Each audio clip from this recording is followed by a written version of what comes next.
اعوذ باللہ من الشیطان الرجیم بسم اللہ الرحمن الرحیم۔ سورہ المرسلات۔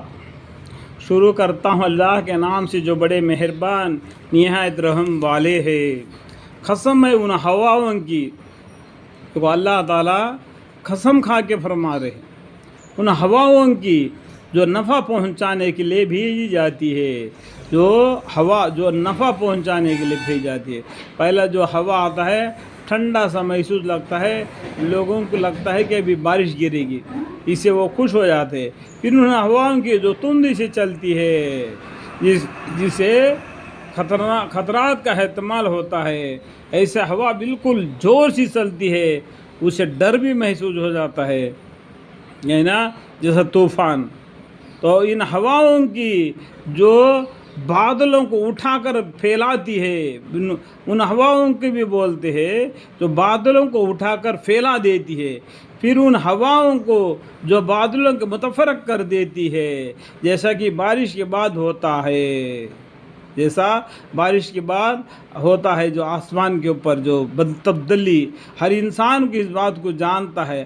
اللہ تعالیٰ اس بات کو قسم کھا کر فرما رہے تم کے یقین آنے کے لیے۔ پھر ان ہواؤں کی جو دل میں اللہ کی یعنی توبہ کی یاد دلانے کا القاء کرتی ہے، اللہ کے سامنے توبہ کرنا، وزرن او نذرن، یعنی اللہ کے سامنے توبہ استغفار کرنا کر کے ایسا ہوا بھی اپنا دل بدن کو لگ جاتی ہے، جس سے اس کا دل کو یہ چاہتا ہے کہ میں اللہ کے سامنے توبہ استغفار کرنا چاہیے۔ ایسے ہوا بھی چلتی ہے۔ جس چیز کا تم سے وعدہ کیا جاتا ہے، یعنی وعدہ کیا ہوا دن کیا ہے؟ قیامت کا دن، وہ ضرور ہونے والی ہے، مراد قیامت ہے۔ سو جب ستارے بے نور ہو جائیں گے، ستارے بے نور ہو جائیں گے، اور جب آسمان پھٹ جاوے گا، اور جب پہاڑ اڑتے پھریں گے، اور جب سب پیغمبر وقت مین پر جمع کیے جائیں گے، سب پیغمبر سب امتیں کل قیامت کے دن اکٹھا کیے جائیں گے۔ کسی دن کے لیے پیغمبروں کا معاملہ ملتوی رکھا گیا تھا، کسی دن کے لیے پیغمبروں کا معاملہ ملتوی رکھا گیا تھا کہ جتنے پیغمبر آئے، جتنے بھی ٹولیاں دنیا میں گزرے، اس میں ڈرانے والا ایک پیغمبر ضرور آیا۔ 1,24,000 پیغمبر آئے، سبھی امتوں کو اکٹھا کریں گے۔ آگے جواب ہے کہ فیصلہ کا دن ہے۔ یہ کون سا دن ہے؟ فیصلہ کا دن ہے۔ اچھے کو اچھا، برے کو برا ملتوی رکھا گیا ہے۔ آگے ان فیصلہ کا دن کے تحویل ہے کہ آپ کو معلوم ہے کہ وہ فیصلہ کا دن کیسا کچھ ہے، یعنی بہت سخت دن ہے۔ وہ فیصلہ کا دن بہت ہی بڑا سخت دن ہے۔ اس روز حق کے جھٹلانے والوں کی بڑی خرابی ہوگی۔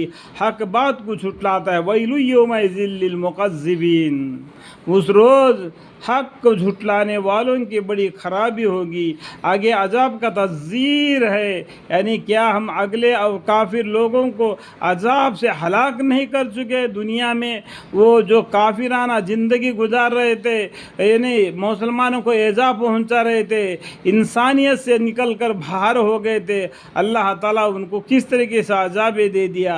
تو آپ کو قرآن کے قرآن میں قصہ سے ان کے قصے بتا دیا تاکہ تم کو عبرت حاصل کرنے کے بڑی خرابی ہوگی۔ آگے عذاب کے تنذیر ہے، یعنی کیا ہم اگلے کافی لوگوں کو عذاب سے ہلاک نہیں کر چکے؟ جو یہ قصے کہانیاں قرآن میں بتلایا، اسے آپ کو عبرت حاصل کرنا چاہیے، اور پچھلوں کو بھی عذاب میں ان پہلے ہی کے ساتھ ساتھ کر دیں گے، اس کے بعد میں جو آئے ان کو بھی ساتھ ساتھ کر دیں گے۔ یعنی قرآن کے بعد میں جو نفرت کرتا ہے قرآن سے، جو نفرت کرتا ہے پیغمبر سے، تو اللہ سے ڈرتا نہیں، ان کو بھی ان کے ساتھ ساتھ کر دیں گے۔ ہم مجرموں کے ساتھ ایسا ہی سلوک کیا کرتے ہیں، یعنی مجرم لوگ ہیں ان کے ساتھ اللہ تعالیٰ ہم یعنی اللہ تعالیٰ مجرموں کے ساتھ ایسا ہی کیا کرتے ہیں، یعنی ان کے کفر پر سزا دیتے ہیں۔ اس روز حق کے جھٹلانے والوں کی بڑی خرابی ہوگی۔